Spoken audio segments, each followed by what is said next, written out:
The reminder didn't go very far toward soothing the way I felt. Perhaps it might have, if I'd been built more along the lines of Percy.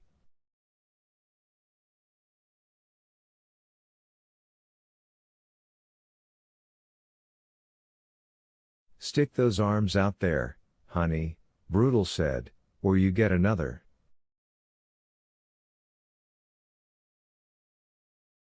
Harry had already let go of young Mr. Wetmore. Sobbing like a little kid, the tears which had been standing in his eyes now spilling down his cheeks, Percy shot his hands out straight in front of him, like a sleepwalker in a movie comedy.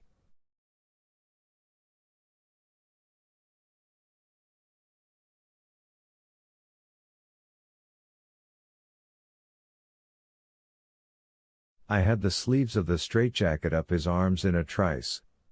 I hardly had it over his shoulders before Brutal had let go of Percy's ears and grabbed the straps hanging down from the jacket's cuffs.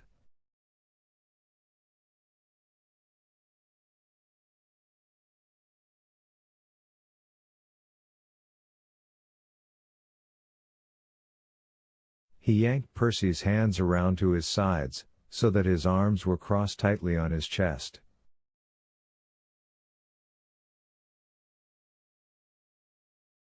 Harry, meanwhile, did up the back and snapped the cross straps.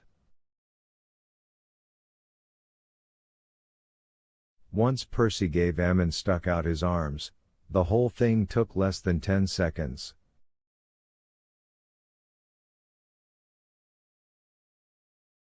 Okay, Han, Brutal said. Forward harch. But he wouldn't. He looked at Brutal, then turned his terrified, streaming eyes on me.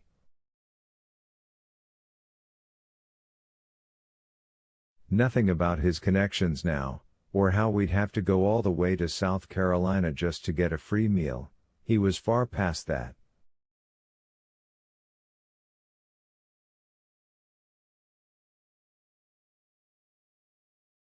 Please, he whispered in a hoarse, wet voice. Don't put me in with him, Paul.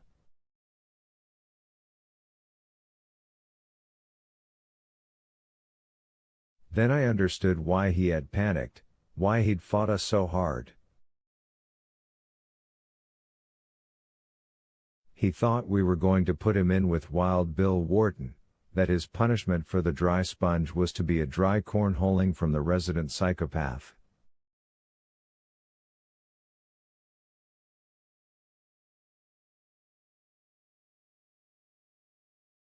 Instead of feeling sympathy for Percy at this realization, I felt disgust and a hardening of my resolve.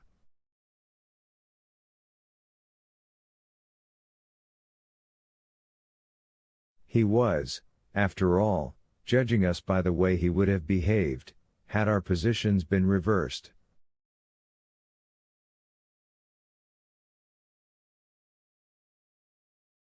Not Wharton, I said.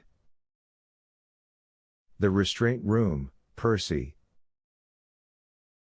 You're going to spend 3 or 4 hours in there, all by yourself in the dark, thinking about what you did to Dell.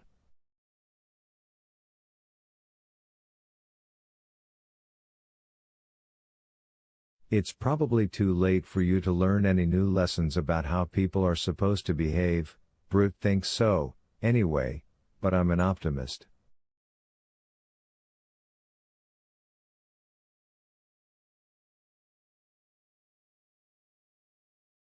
Now move.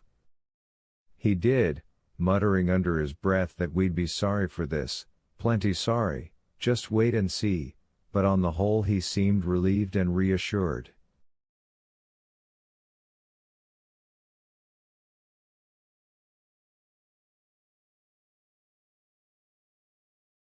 When we herded him out into the hall, Dean gave us a look of such wide-eyed surprise and dewy innocence that I could have laughed, if the business hadn't been so serious.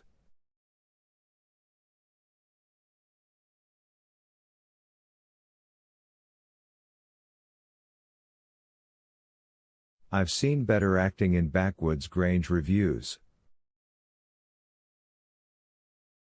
Say, don't you think the joke's gone far enough? Dean asked.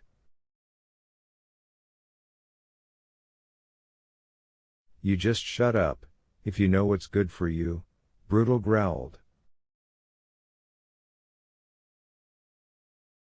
These were lines we'd scripted at lunch, and that was just what they sounded like to me, scripted lines, but if Percy was scared enough and confused enough, they still might save Dean Stanton's job in a pinch.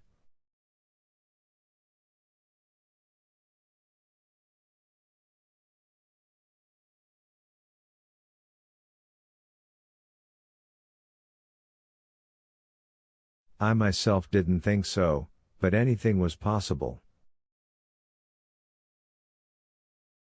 Anytime I've doubted that, then or since, I just think about John Coffey and Delacroix's mouse.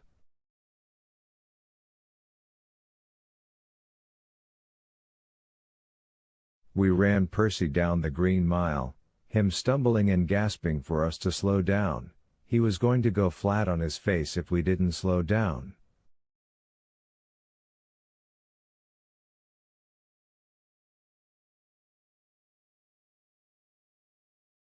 Wharton was on his bunk, but we went by too fast for me to see if he was awake or asleep.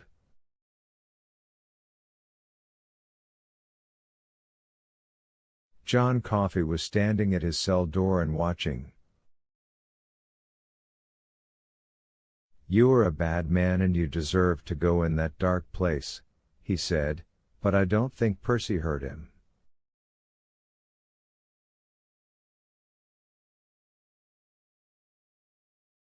Into the restraint room we went, Percy's cheeks red and wet with tears, his eyes rolling into their sockets, his pampered locks all flopping down on his forehead.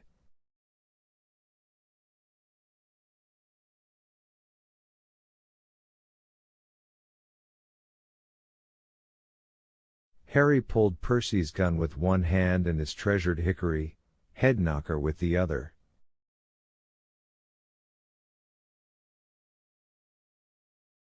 You'll get em back, don't worry, Harry said. He sounded a trifle embarrassed. I wish I could say the same about your job, Percy replied. All your jobs. You can't do this to me. You can't. He was obviously prepared to go on in that vein for quite a while, but we didn't have time to listen to his sermon.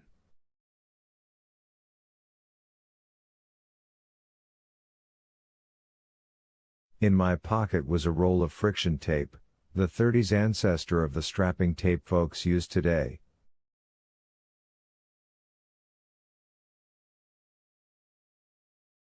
Percy saw it and started to back away. Brutal grabbed him from behind and hugged him until I had slapped the tape over his mouth, winding the roll around to the back of his head, just to be sure.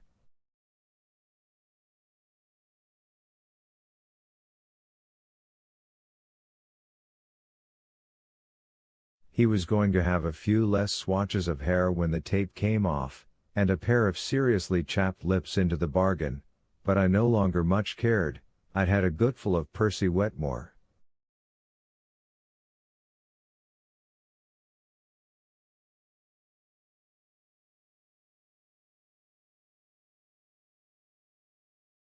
We backed away from him.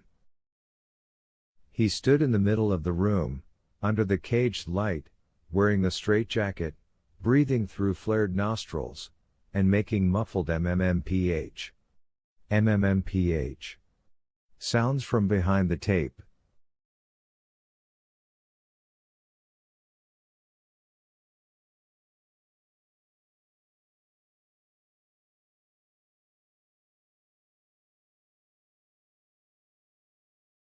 All in all, he looked as crazy as any other prisoner we'd ever jugged in that room.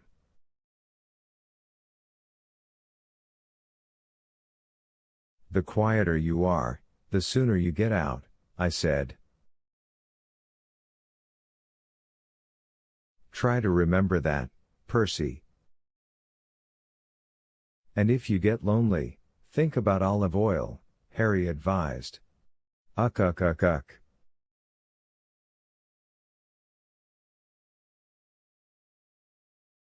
Then we went out.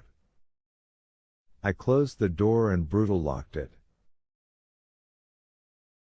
Dean was standing a little way up the mile, just outside of Coffee's cell.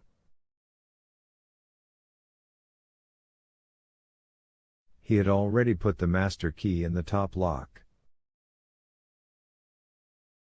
The four of us looked at each other, no one saying anything. There was no need to.